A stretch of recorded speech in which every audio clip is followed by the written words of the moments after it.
Patreon, going strong. If you want to go over there and join in on the fun, we got 3 tiers on Canadian dollars. First tier is $3 a month, where you get these episodes ad free. You also get AMAs once a month, or learn about me episodes once a month. And then on the second tier, which is $5 a month, you get everything from the first tier, as well as coverage of a reality show of yesteryear. That's right now Jersey Shore, currently in season 3. You can also go to the main feed, where there will be the first episode of every season released there, so you can try that before you head over to the Patreon. And then on the third tier, you get everything from the first 2 tiers, as well as coverage from a true crime documentary. We got the backlog of Ashley Madison documentary, Man with 1,000 Kids, Into the Fire, Lacey Peterson, and again, all those episodes for the first episode of each is in the main feed, so you can try that before you head over. So if you are interested, you can head over to patreon.com/realityt times 2, and you can sign up for whichever tier you feel for. Again, you can try before you buy, which basically means you can try any tier for a week before committing to it. Even if you are on other tier, if you are on tier 1 or the first tier and you want to go over to the second tier, you could still try that second tier for a week before committing to the upgrade. So again, that is at patreon.com/realityt times 2. And of course, the link is in the show notes, website, social media accounts. It's all available there.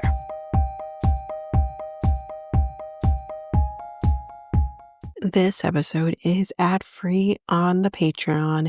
So if you want to partake in that, you can head on over to patreon.com/realityt times 2.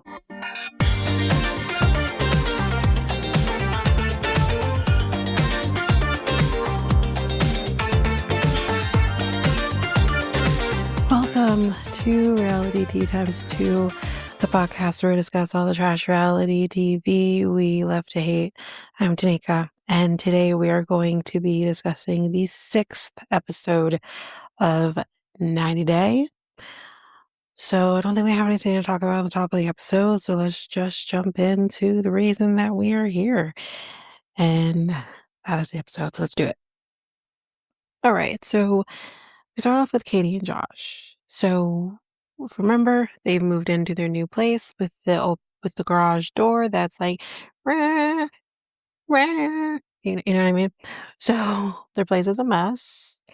We see him making breakfast, and he's kind of talking about like the differences between what, British people think as proper breakfast food. Example, eggs, maybe French toast, pancakes, bacon, sausages, things that are appropriate to breakfast food. Whereas Americans, he thinks, tend to have different ideas of what breakfast food could be, which could be pizza or chips. First of all, I think the chips is her. I don't think that's universal. Um, but listen, I love a breakfast food. Don't get me wrong. But sometimes you need a quick thing for breakfast, which might be leftovers from the day before. So don't hate. I don't hate on your mushy peas. You know what I mean? So, sleeping on a twin mattress was absolute shit, he says. And then with the garage door opening and closing was also a bitch. That's what I said.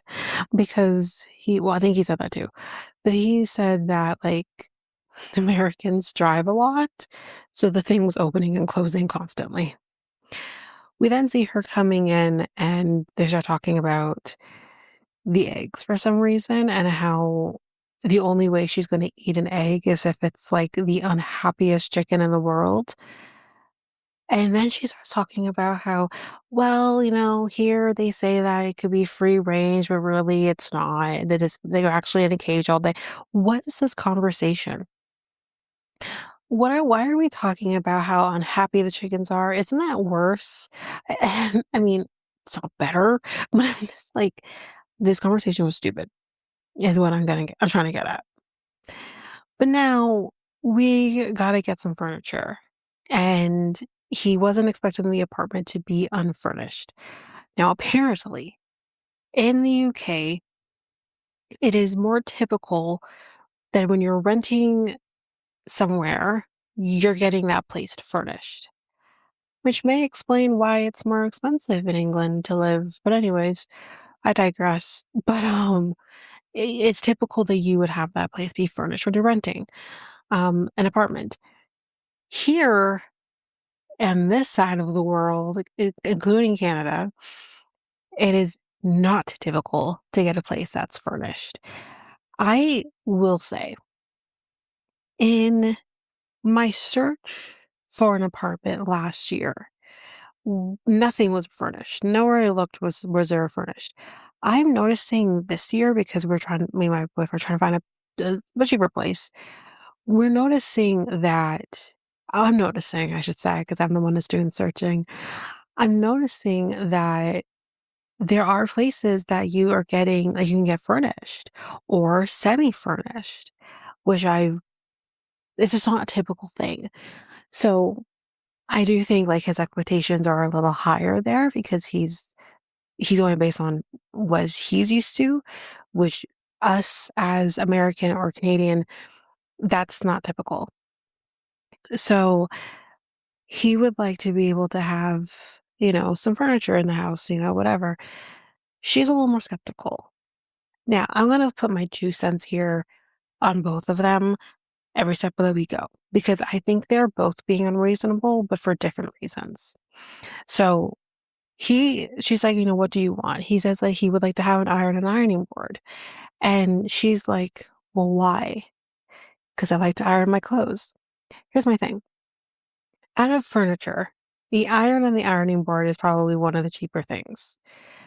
Irons, at least here in Canada, I can I can maybe guesstimate what that'd be in American dollars, but here in Canada, the cheapest iron that you could probably get is, like, maybe $45, but you're paying for what you're getting, so sometimes it's good to go a little bit more to, like, the 50 up to about $60 range, which I would say, I guess, for, America would be about, I don't know, a little cheaper in my mind, but still the same price, right? And and then the ironing board, that's not overly expensive. I think when I got our ironing board, it was, I don't know, 30, I think. It's like, I know it was a while ago now, but you can't buy everything all at one time. You have to take your time. And so, yeah, I think out of everything, like, if a man wants an ironing board and an iron, okay, maybe don't get the ironing board, but maybe get the iron. So then he maybe can, if you have like something type of furniture, well, oh, they don't have furniture. So maybe just get the iron and the ironing board and then, go from there. He says he would also like a dining room table and chairs. She says, but we tend to eat on the couch. So do we really need the dining room table and chairs? Now, if you typically eat more so on the couch, because like, w- then maybe the dining room table and chairs is not necessary right now. Maybe we can wait for that. And that's where I'm saying I think he's being a little bit more unreasonable. If you're planning to like entertain in the future and stuff like that, yeah, that's something you can work yourself towards. But you just got into this place. You just moved from from the England to here. That's it to the England. I didn't mean to say that. I said from the UK. To to to the States. Yes, you may have some money and you've earmarked some of the funds that you have to furniture, but you gotta take your time and be smart about it. I do agree with her on that you have to be a little bit smart about it. But let me continue. We'll keep going step by step here because there's a lot. Um, he says, "Well, I think we should have it." I think, like I said, he's being unreasonable because yes, you could maybe get a cheap dining room table and chairs, but it's not that cheap. So, She says, and this is where there's also the problem, is she says, "Well, that's stupid." She completely knocks him down without actually having a conversation with him. And actually saying that's stupid is not getting your point across. That is you thinking you're getting your point across, but really what you're doing is, well, being mean to him. I think if you can go to him and be like, "Hey, listen, I get it. You want what you want. I am not saying we can't get those things, but what I am asking for is that we take time to do it because they also have a wedding to plan for. So it's, like, let's do one thing at a time. Let's make a budget of what we're going to spend on furniture this month or whatever, and then go forward. Make a plan. Saying that's stupid is not a plan." So they then leave to go and pick up some furniture. And he does not want to go home without something to sit on because his back hurts. Listen, when you hit 30, shit starts to hurt a little bit more. I kid you not. When I hit 30 years old, I'm like, why does everything hurt? As I record, my back hurts. As I record, my back hurts, my shoulders hurt, I have a headache. Seriously, everything always hurts. So I get him, especially sleeping w having a rough time sleeping because the mattress is small, the mattress is probably old, it's probably not the best situation for the mattress. His back hurts. She maybe doesn't quite understand that, she really doesn't, we'll get to it, but it's I get it that he wants something to sit on, but he also has to be reasonable about what they're gonna be doing. So, she does say that her friend actually offered them some free furniture. And she says we should go there first. Here's my question. Is the free furniture available now? Because if the free furniture is available now, why aren't we going and doing that? And going and seeing what's there and then making a plan. Okay, we have this, we have this, we have this. What else do we need?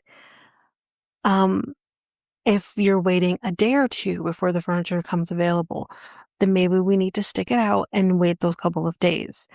If it's like a few weeks, yeah, I wouldn't wanna wait that long for some free furniture. I'm gonna wanna do what I gotta do.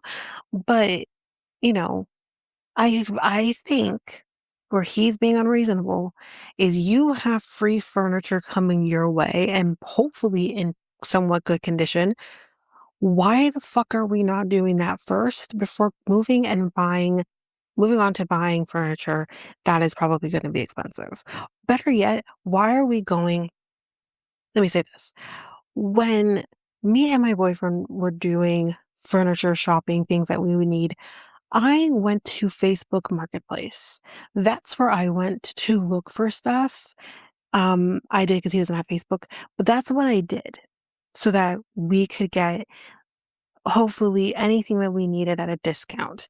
The only things and we were actually gonna buy a couch new because we just felt like maybe that would be a bit better, but we actually got l let me say this, we actually got 2 couches, three-seater and a two-seater for $400. We were lucky because the people we got we actually got, like we did get a dining room table from this particular person. Good price on that too. I think it was no more than 200 and it's pretty much pristine condition. And we were lucky because they were also selling these couches because they were moving from Ontario to, I think, Newfoundland. So they're moving out of the province. So they were trying to sell everything that they had. So we got really lucky because the couches that they had were pretty much brand new. Got them both for $400. Best purchase of my life, I have to admit. So we were gonna buy couches brand new just because we felt it would have been better, but because these couches were also leather and so cheap and pretty much brand new, we did it. So, yeah, that's where we did most of our shopping. The only things that we got brand new was the bed frame and the mattress. That's it. Everything else was secondhand. and we did that through Facebook. If I had the opportunity to have hand-me-downs, new, like, fresh, not fresh, free furniture, of course I would have done that. Figure out what they have. Get an inventory of what they have. Get pictures of what they have and go from there. If you're like, okay, we're taking all of this or we're taking some of it or whatever, then you move on and you go and you get the stuff that you need. There is no proper planning with this. Um, so anyways, I think they need to go get the free furniture first. But he says he doesn't want to wait forever. I hear it. I said my piece on that. But she doesn't trust him with money, apparently, because he, according to her, he didn't deny it. He spent $400 on a pair of sunglasses. The hell? Now, when you have no kids, you have no responsibilities or whatever, $400 on a pair of sunglasses, I don't think is a big deal. Would I do that? No. But I don't think it's sunglasses aren't cheap. I got my boyfriend a pair of sunglasses. These are the same sunglasses that he's been pretty much buying for himself because he keeps losing them for the past like 5 or so years. They are originally, I think, 250, $70. And I got them for him on a sale, but still, it was still over $200. And got that for him for Christmas. And like, they're not cheap. You're getting a good pair of sunglasses, they are not cheap. But to solely put the fact that he spent $400 on a pair of sunglasses as he is not trustworthy with money is crazy to me, because maybe ask a question. Maybe say like, "Oh, why did you feel a need to buy $400 a pair of glasses? Is this a regular thing that you do?" Because I look at him and I don't see designer wear type of person. I don't see, I don't, he just come across as a name brand type of guy. But when it comes to a person's sunglasses, yeah, it's better to buy a good pair of sunglasses that will last versus, getting, something that won't. So I don't think it's crazy, but I think she just doesn't ask the right questions. Um, she says, maybe you should stretch more or work out more, but if your back is hurting, bitch, maybe you should fix your lips because they look like they're going to break out in cold sores every 2 seconds. Sorry, I'm not cutting that out. That is that is courtesy of Letitia because she's the one that brought that shit to my attention, and I'm like, I can't unsee it.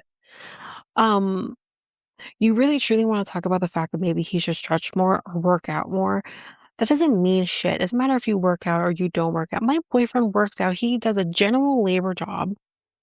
So he's constantly on his feet, constantly, moving his body. He goes to the gym. Now, he is, I shouldn't say much older, but he's older than than Josh, but um he's 37. I had to think about it. He's 37 years old.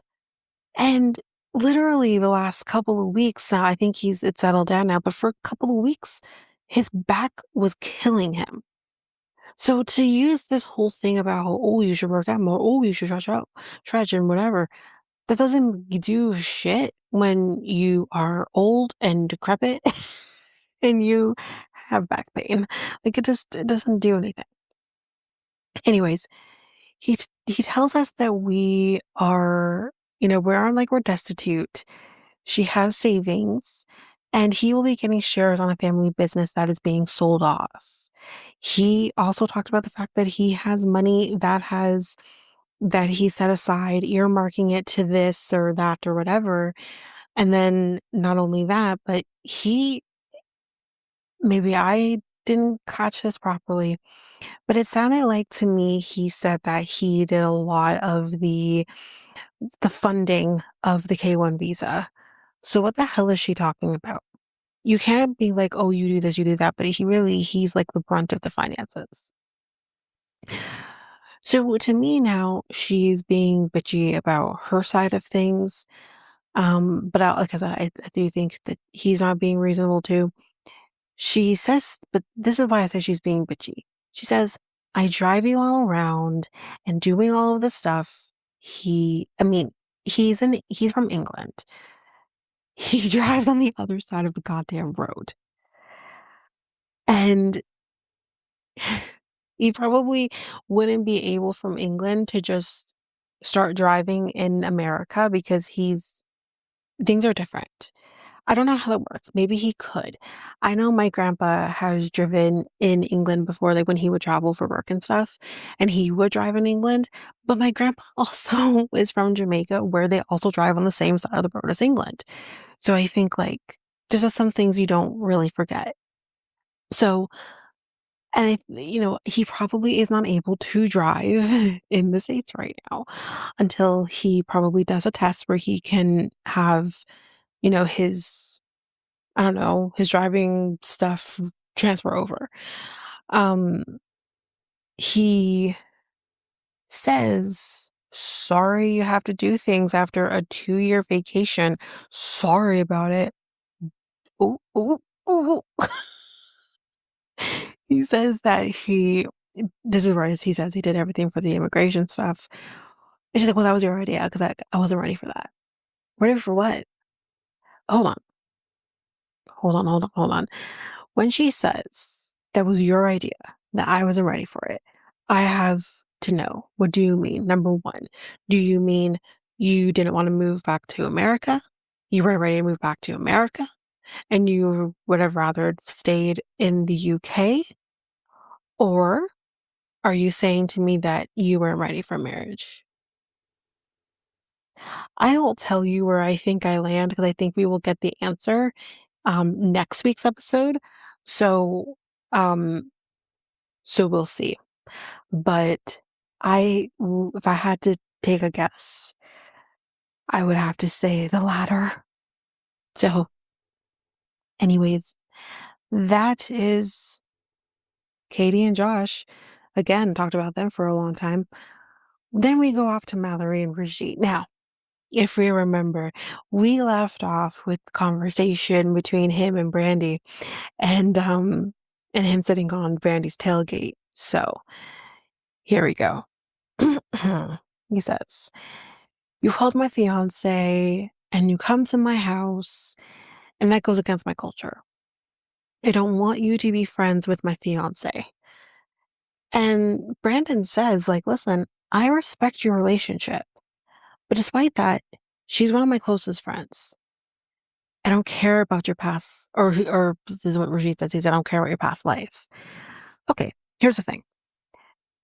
Yes, they had something going on. They were friends with benefits. But this is also a person who, like, I don't know how long they've known each other. I think they've known each other a long time. And this is a person, though, who was there for her during her accident, was taking care of her dogs. They have a closer bond than just a friends with benefits. And this is the thing.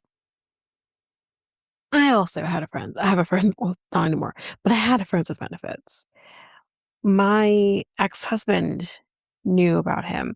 He didn't particularly like that I was friends with him, not because of anything like he had like a worry or anything like that necessarily, but he felt at the time that he was crossing boundaries.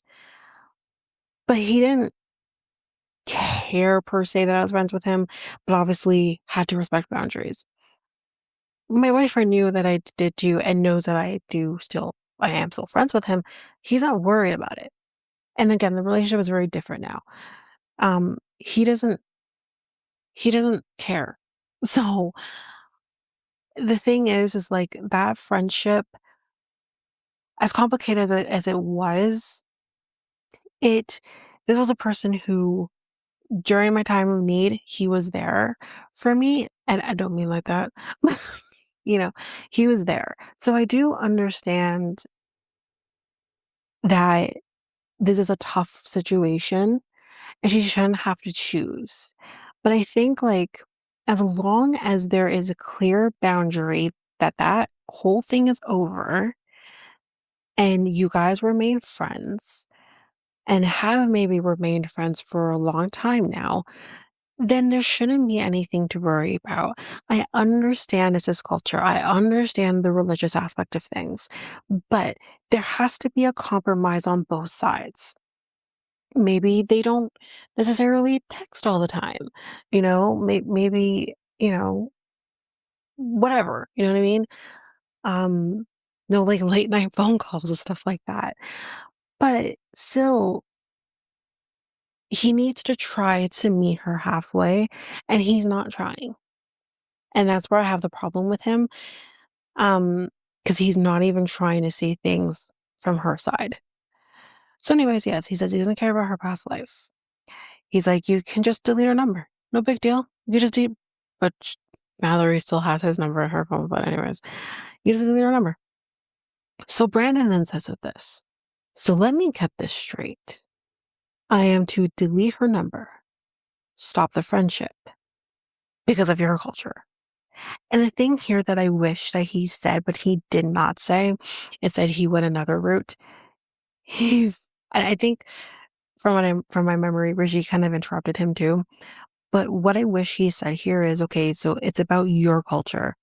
What about hers? Where does she fit into this? What about the culture that you're choosing to marry into? So then Brigitte says, can you listen to me? And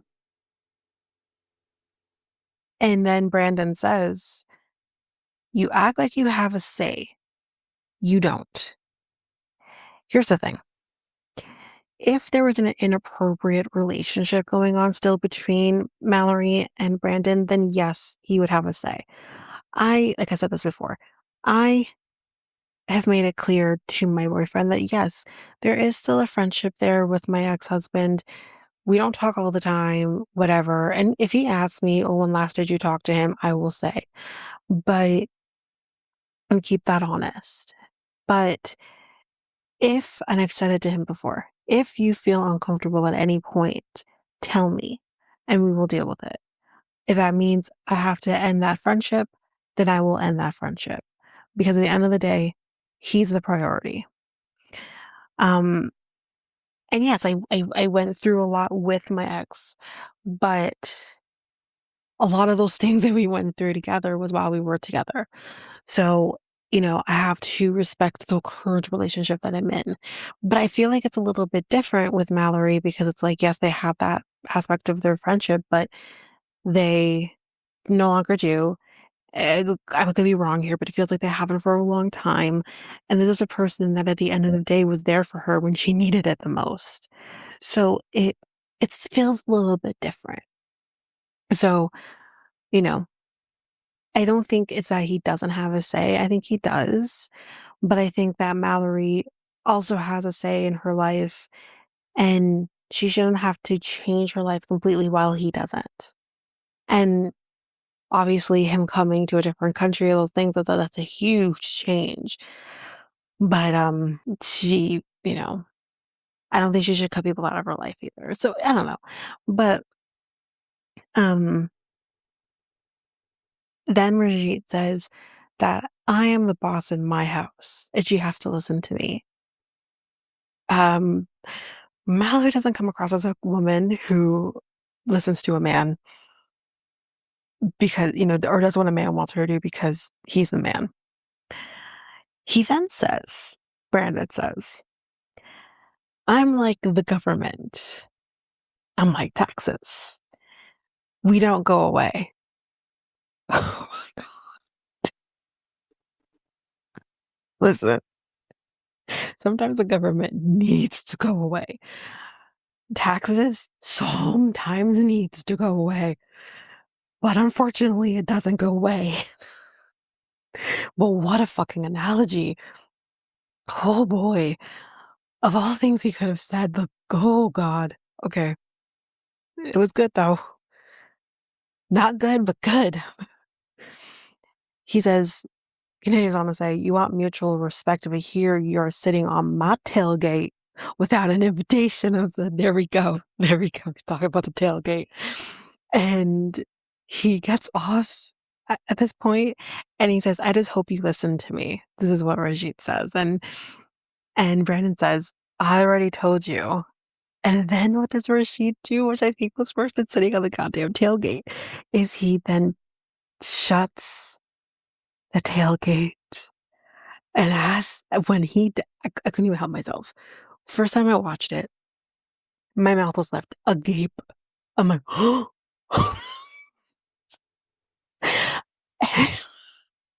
and Brandon's like, "Really? Really?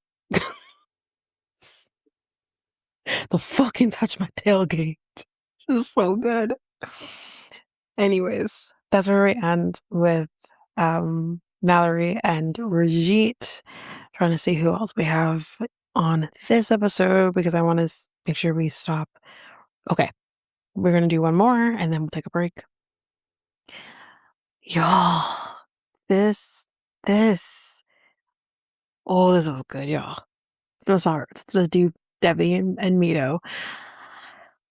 Whew. So first of all, you don't live here for free, Mido. If you need to wash a goddamn dish, you wash a dish. But this princing princess literally says, "Oh, I won't be washing dishes because it hurts my hands."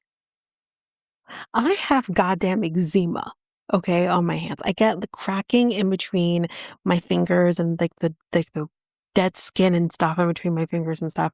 And I actually had it's actually not even that bad today or like now in like the last few years. But when I was in high school into my early 20s, my eczema was so bad. I would literally have to get like scrubbing, like exfoliating type stuff to exfoliate my hands. I would have to put olive oil on my hands and sit them on my hands for a while and just like rub it into my skin. Um, eczema was really bad. And and then there was times where, yes, I would probably have to wear gloves and stuff like that to kind of protect my hands and cream all the time and stuff like that. But I couldn't get out of it and be like, "Oh, I can't wash the dishes because my hands hurt." Sir, wear some gloves and wash the goddamn dishes. So she reasons with him. Okay, fine, not dishes. What about the trash? And he says, and I quote, "Nope." What? Is the trash too good for our princess? Fuck this guy. Um, she says you have to do something because again, you're an adult. Adults do shit. So do something. And he says, "I will sleep." The princess and the goddamn pea. Like it's just I can't. I don't really particularly like anybody on this show. To be totally honest with you, I like some of the foreigners, most of the foreigners, except for this guy. But if I had to pick between Catie, Mido, or Aisha, who do I hate the most? We're gonna say those three because I can't name everybody. It would definitely be Mido. Any person you put to the test, it will always be Mido. Aisha, yeah, she bugs me. She triggers me a little bit. She's a bitch, but she's entertaining. Because I think at the end of the day, that is crazy words to say, authentically her. I don't know who the fuck Mido is. And anyways, he says in Egypt the wife does everything. Well, sir, you're not in Egypt. You're in NOLA. So do something. But now we found an acting coach and he's going to be doing that. And our coach's name, his name is Jim. Jim sounds like Barry Plath. So from now on, I will be calling him Jim Barry. Okay. He says, Jim Barry says that he's been doing like a acting coach for over 20. Or sorry, wait. I'm wrong. Mido says that he's done over 20 movies and series in Egypt. I'm pretty sure I'm going based on cray cray here, but I'm pretty sure they did a little research to see like what his acting credits are, and he has maybe a little over a dozen. So, anyways, so they will be working in pairs, and they are getting direction as to what they are supposed to be doing from Jim Barry. And when it is Mido's turn, he says, "Can I do something different?" And Jim Barry says, "I would like you to participate in the way that we have done." Mike, that was the mic dropping. That was what that was. And to us, Jim Barry says, "Listen, if I'm the director, if you don't do what I want you to do, you're getting fired. No questions asked. You're just getting fired."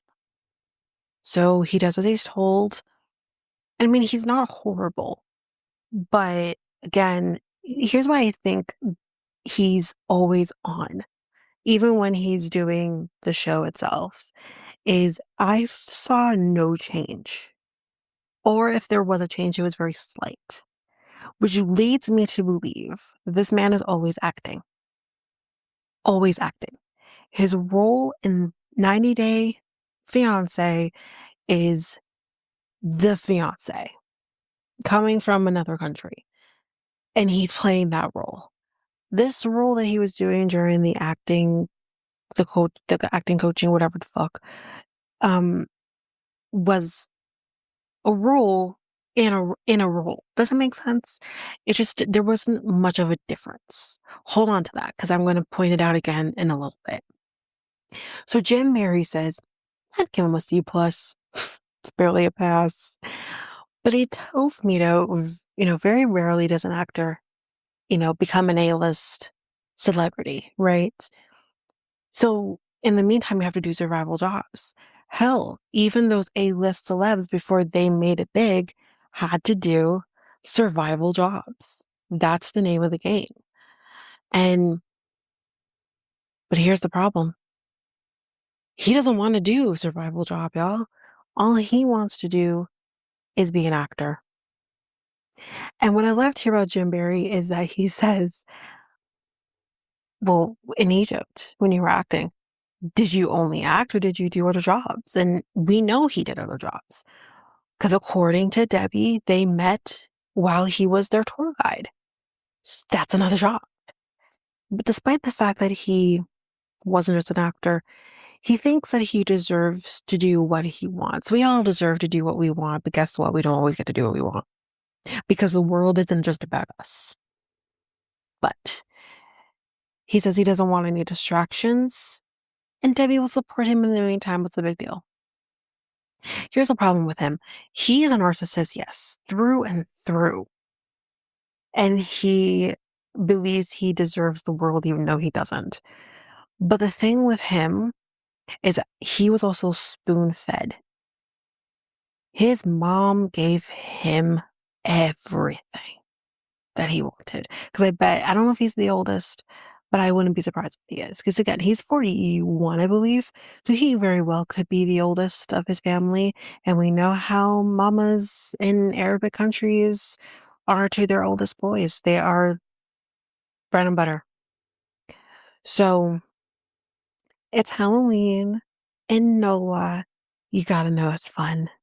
They're dressing up and they're they literally did it on the nose, y'all. He's a pharaoh and she's Clea freaking Badger. Okay. But he is meeting her friends. First, the friends that we've seen, the one that says she was a slut, so she can't believe that he's a virgin. Yeah. So we are going to be going to a haunted house. But she says she doesn't like haunted houses, even though she lives in NOLA. She does not like a haunted house. I can't imagine. I don't want to go to a fake haunted house. I want to go to a real haunted spot during Halloween and just let it all happen. Because the veil is thin. So just let it all happen. You know what I mean? But he's not scared. He says he knows that they're actors and that it's not real, which is fine. I have no problems with him going in with that mindset. I don't think it's crazy that anyone goes in with that mindset to help them through. Um, but for some reason, while they're on the way, and she talks about the fact that he'll be meeting her friends, he seems to have like a weird issue about meeting Laura and Astra, and it's weird, and she questions him on that, but like the only thing that really he can say here is that, well, if I don't like they don't like me, then I don't care. It's whatever. But like he also has like this weird air to him, like which we've seen before with the whole camera situation. So while they're there, everything seems to be fine when they first get there. But while in the haunted house, they use this as it feels like he's a part of the cast. He's not paying attention to Debbie. He's just like, it's like he's wants to be a part of this. It seems like he's more entertained by them and their performance than he was being with her, was what they said. And the friends were like, he wasn't with her. It felt like he was putting on a show. It just felt weird. So, and it's weird because he's turned on. Yeah. Not only because, again, it's like, here's what I mean by he's turned on all the time in front of a camera. Even though there's a camera in the car, it's not a camera person. So it's like, I wonder if he just forgets there's a camera there and becomes who he actually is towards her. And as soon as they're in front of people and in front of the camera and all of this, he lights up. He becomes his persona, and he has a put up a front. That's what I mean. Now, they're gonna go get drinks. Laura is going to be riding with them. And it's awkward. No one's talking to each other except for Debbie and Laura. And here's what I mean. They're back in the car, where the only person in the car besides Debbie is Laura. And there's no camera crew. There's just the camera in the car. And he shuts off like he did on the way there. And he puts on the performance and then he's like, and scene until the next scene comes on. So Mido's not talking to anyone. Like I said, he goes on his phone and he's playing music or something out loud, which is my biggest fucking pet peeve. I'm sorry. No. And Debbie and Laura, they're talking to each other while he says absolutely nothing. And then at one point, he's like cracking his knuckles and it's so weird. And Laura says, it felt like while at the haunted house, he was putting on a show. But in the car, he was on a break. Like I said, and see. Seriously. So then they get to the bar and he says that I will be there in a minute. And Laura tells Astra, like he said nothing. The entire time we were in the car, he said nothing. Meanwhile, this fucking guy, like God, he's picking his nose more than once.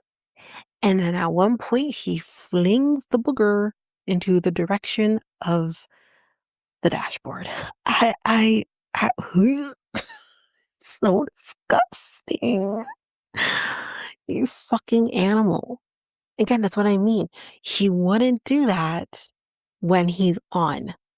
But in the car, he is off. Even though there's a camera, he is off. And he's him. It's so gross. She goes back to the car and she's crying and says like she's just frustrated. Because he asks her like, why are you crying? Mind you, he's asking rudely, but he asks why are you crying? And she says like, I'm frustrated. And he's like, I should be frustrated, not you. Why can't she be frustrated? Why are you the only person who's, whoa, is me? You know what I mean? Like, what the fuck is wrong with this guy? And he says, I'll just Uber and go home. And she's like, okay, yeah, you do that. He's like, book me a flight home. And she's like, okay, great. You do that. Like, she's over it. She's done. And for some reason, even though she's agreeing with him, it's like he doesn't like that. Narcissist doesn't want to be agreed with, y'all. He wants to fight. And then he says, fuck you.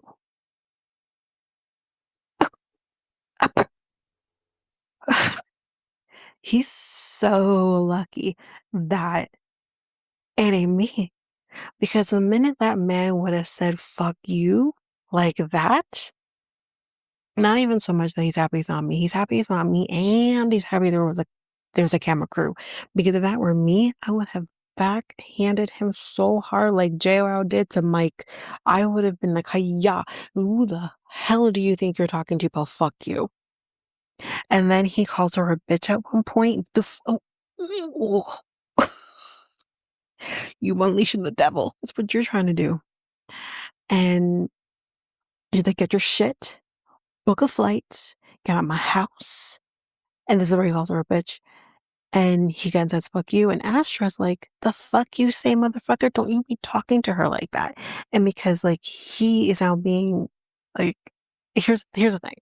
This is a man from a fairly conservative Arabic country where they do not believe that women have rights to talk to a man in this way. And he can't handle that.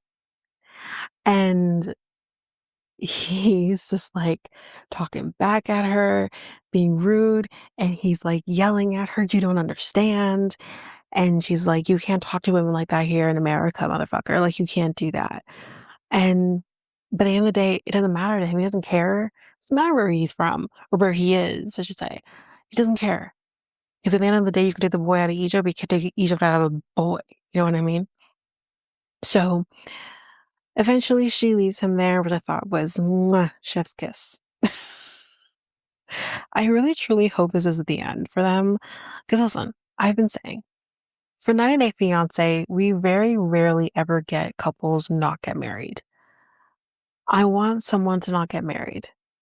Because I really feel like, listen, the people who I feel are not going to get married, Catie and Josh, Debby and Mido, Aisha and Maxwell, I think that's not going to happen. Who else do we have? Those are the ones I feel like are not going to happen. Or if it does, it won't last. But I really feel like Debby and Mido should not be a thing. That just should not be happening. No, sir. But anyways, that is it for them. We're going to take a quick break here. And when we come back, we will jump in with the other three couples. Hi everyone, so I have something new for you. This is Noble Dutch. So, just a quick little thing about them. They make high quality, plant-based, and convenient food that fuel your body and fits your routine. Whether you're juggling work, family, fitness, or personal goals, they make sure that you always have access to wholesome, gluten-free meals that, of course, you can trust. So, they have basically meals that you can get that are tasty, healthy, and ready in just 8 minutes. And again, it's vegetarian, it's gluten-free, and it's packed with 11 grams of protein. Yes, please. They have some meals, for example, like the instant jasmine rice and tomato sauce. And again, that's ready in 8 minutes. It comes in 12 bowls, a carton, and it contains ingredients like jasmine rice, tomato sauce, chili oil, soya chunks, carrot and peas, and a spoon in case you need that as well. So basically, it's quick and easy. You would pour that jasmine rice and the carrots and those peas into a bowl, and then you would add boiling water up to the marked line inside of that bowl, close the lid and let it sit for 8 minutes. And then you would open, add the needed amount of tomato sauce and chili oil into that bowl, stir and enjoy. Very simple, very easy. So you can earn Dunch points with every meal. You can basically get a point per dollar that you spend. You can get 60 free birthday dunch points, and you can get 50 points per referral when you refer a friend as well. And that all kind of adds up. So if you're interested in that and you want to take part in this, you can head over to my link that helps support not only Noble Dunch, but also supports the podcast. And that is going to nobledunch.com/HEKVNLEC. And that link will also be in the show notes.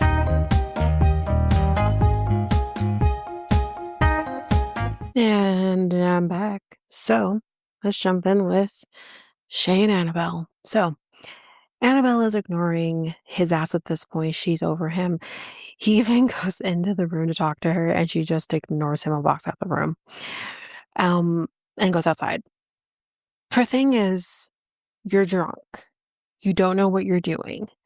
One thing he says that he does remember, though, one thing he remembers is there was a girl that he knew who got fake boobs. And he said in a drunken stupor, show me. Show me. Show me. Okay. She showed him. Said boobs. Okay. If that was my man, I would have freaking kicked his ass all the way back to Timbuktu. I know. So she says, did you touch her? He says, no. Did she touch you? He says, no. He's like, it's just the lifestyle, the party lifestyle, baby. You're just overreacting. She says, did you just say I'm overreacting? Of course I'm overreacting. You cheated on me. Exactly. Don't tell me I'm overreacting when you're telling me you cheated. Like, he's like, it's not cheating. Like, I explained it. No, it's cheating.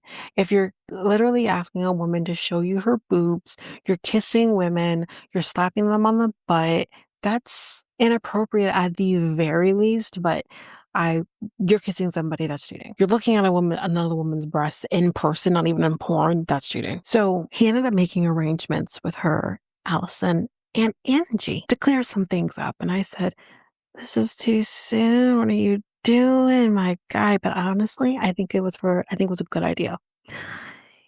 She's like, I don't want to go anywhere. And he says, okay, well, would you rather stay here with me then all day? She's like, no, let's just go. Oh my God. But we get to this place and Allison and Angie are there. And Shay's going to leave. And she's like, why? Why are you staying? And he's like, what? It's like, I'm not going to stay. And when he leaves, he's like, I can't win. She doesn't want to be around me. But then I try to leave. She doesn't want me to leave. What do I do? So she explains to Angie and Allison that we had a fight about Angie. And Angie's like, what? And she's like, because Nicole said that you have a secret relationship with Shea. And she says, Angie, have you been sleeping or wanting to be with my future husband? And Angie says, that is 100% not true. We are just friends. Nothing has happened. And I felt like with this that Angie is actually being so understanding because she's like, I can't imagine what she's feeling right now, being here in a foreign country, away from her family, finding out that, the person she's supposed to be marrying may or may not be cheating on her. I can't imagine what she's going through. And I'm just like, and she looks like she was actually about to start crying. And I'm like, oh, Angie's so sweet. I like you. So she then brings up him kissing someone and looking at big boobs. And Allison did not know about the big boobs. But Allison says, I know he wants to try to change, but he does love you. And I haven't seen him like this with anyone else. To us, she says. I'm a little shocked that he told her. Because I thought, like, I would have to be the bearer of bad news. Oh, girl, when you live in rent free and he's giving you money, girl, you better shut up. You better not be talking about what he's doing because he might kick you out of the property. But what do you know? Tell me. I'll keep the secret. She says, I don't think she knows everything. And I said, tell me. I want to know everything. Anyways, that's Shea and Annabelle. Let's move on to Marissa and Edward. Why is she questioning why he wants to video call his family all the time? Hello, he's away from his family. What's the problem? And he's like, well, can I, she's like, can you help me cook dinner? And I don't think that's any issues there. But the boys come in with the bug scare thing. We open the little thing and the bug flies out. And he then says, well, I got something for you too, guys. He's like, I got, 2 hands here. You pick your hand and you get what you get. The first kid, I forgot his name, he goes first and he gets $50. And then he says to Derek, guess what? You get $50 too. But Derek is a little weary. He says, that's money. I'm not going to take it. He says he feels uncomfortable taking money from people who need it more than he does. Now, when you give someone something, yes, you should be thankful for it. But at the same time, I think this is a good kid. It's a really good kid. He even says to her, like, I bet it's your money, like saying it to Marissa. And she's like, no, it's not. You think I would give him my money to give to you guys? Please. So now we have dinner and he says, like, I gotta cook like Dominican food. And she's like, oh, they won't eat that. Why won't they eat that? What's wrong with it? Like, what's wrong with Dominican food? Doesn't always have to be Italian. Although, if I could have Italian all day, every day, I'd be happy. But anyways, she wishes that the kids would make an effort to have conversation with Edward as well, because he is definitely trying and she recognizes that. But this is all new for everybody, so let's just, take time. She says, so do you guys have, or he says, do you guys have girlfriends? And they're like, what? And they're comfortable now, and they're like, can I be excused? She says, yes. So it's the next morning, it's go, go, go, and Edward is just on his phone, not paying attention to anybody. And she's like, he should help more. But when they're ready to go, he's holding things up. And Derek is in the front seat. He apparently doesn't give the front seat up to anybody. That's not how I was taught. You as a child do not sit in the front seat if there is an adult who should be in the front seat. I'm just saying. So anyways, they get dropped off at the bus stop. And she says, oh, we have a busy day today. And she feels like she wants to tell him something, but she doesn't know like how to broach the subject with him. But she says to him, like, you're always on the phone and I'm running around doing things and you're just on the phone. And she's like, and she's like, I know you hate when I say this, but I feel like I have another kid that I have to take care of. And he's like, but I asked you if you needed help. And she's like, yeah, I know. But it was like after I did everything else. And he says, again, is in the moment that if you need help, let me know. Like, I cannot read your mind. And I agree. I do think, sure, he should have initiative, but this is his first, like, I don't think it's been a couple of days. And this is his really first morning with the kids. I don't think he's probably thinking, like, I don't want to overstep. Let me observe, though he's not observing, but like, let me not get involved in their thing because he's maybe not comfortable. But at the same time, if she needs something from him, knowing that's only like his first morning with the boys, maybe be like, hey, Edward, can you help me? There's no communication from either side. So he says, though, he's not worried about this. And she's like, well, I'm glad you're not because I am. Just because you're worried don't mean that he needs to be worried. You're two different people. Anyways, that's it for them.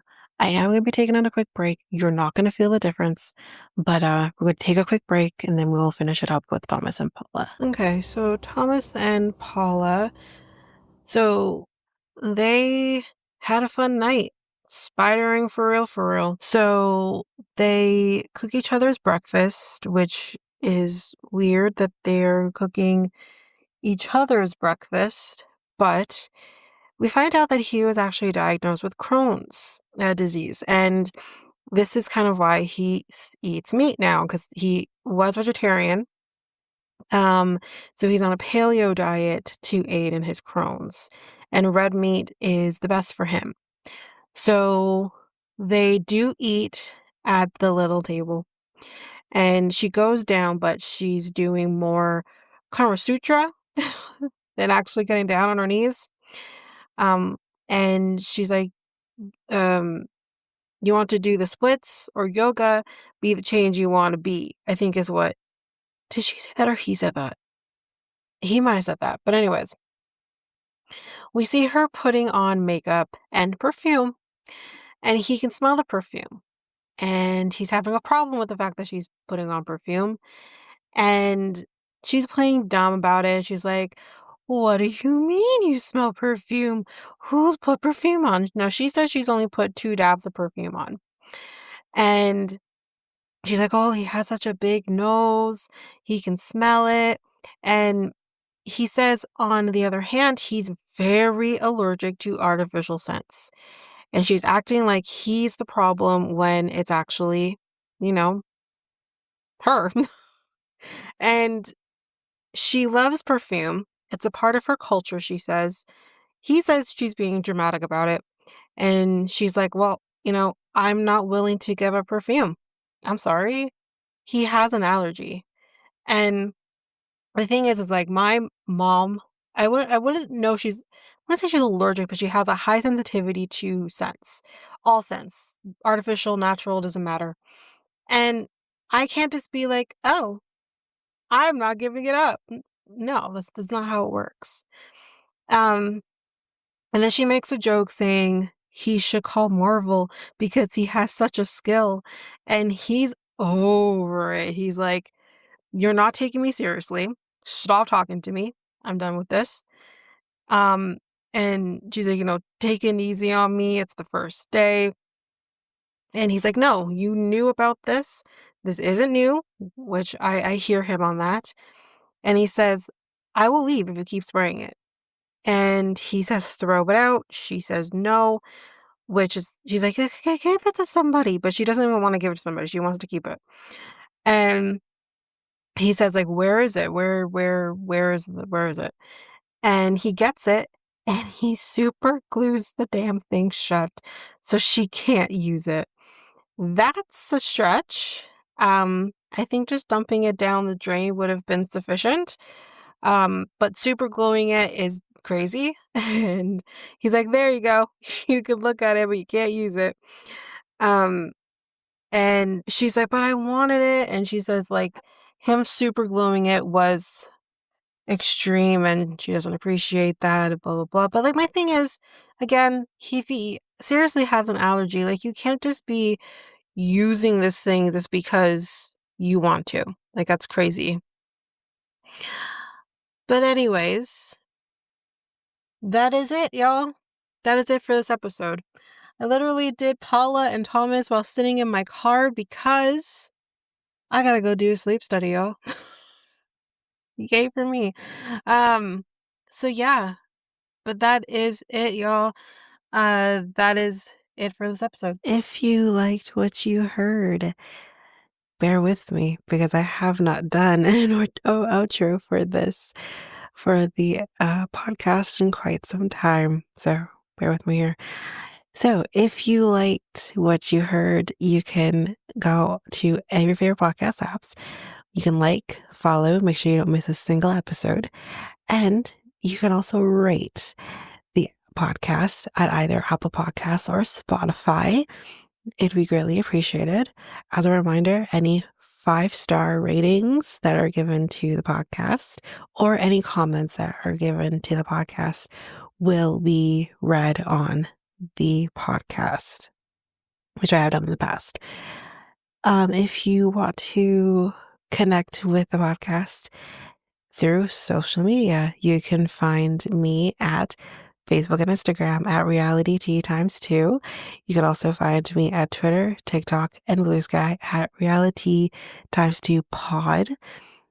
I believe you can email me at realityt2 at hotmail.com, and you can have any inquiries, anything like that, any ideas, any shows or episodes you want me to cover, you can definitely do that over there.